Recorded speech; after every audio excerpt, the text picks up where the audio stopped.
Hey, this is Kyle Roadman, EPUD GM. Wanted to give our customers a quick update here on where we're at with storm recovery efforts and specifically the FEMA reimbursement process that we're engaged in. We had a pretty big milestone this week.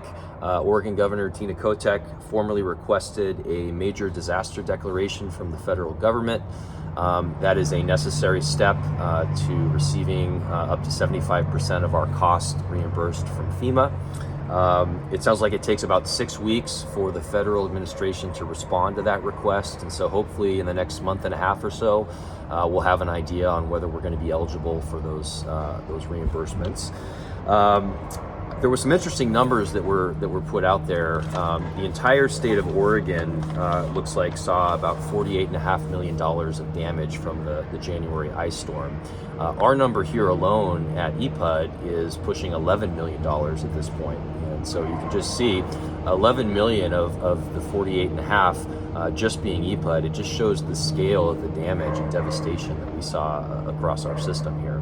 But we're going to keep working with our federal partners to make sure that we get that reimbursement when and if those funds are opened up. I have had some questions from customers about potential rate impacts from the ice storm and whether we're going to see any rate shocks in the near future to help pay for all this. The short answer to that is I don't think so.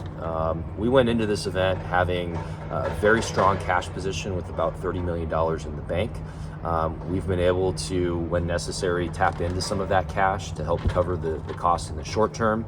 And assuming this federal money comes through, we're not going to be expecting to have to go to customers to ask for any kind of a major rate increase to make up the difference.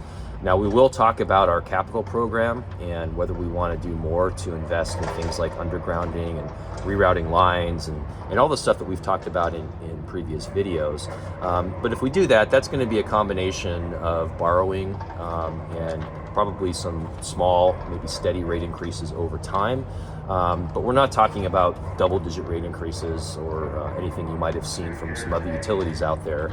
I know the investor-owned utilities have been doing a lot recently and passing on a lot of rate increases to their customers.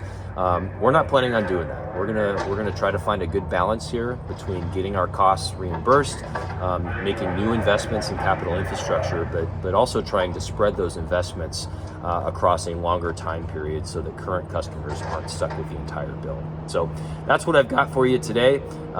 Please stay in touch if you have other questions about the storm or anything else. We're always here, always love hearing from you, and thanks for being great customers.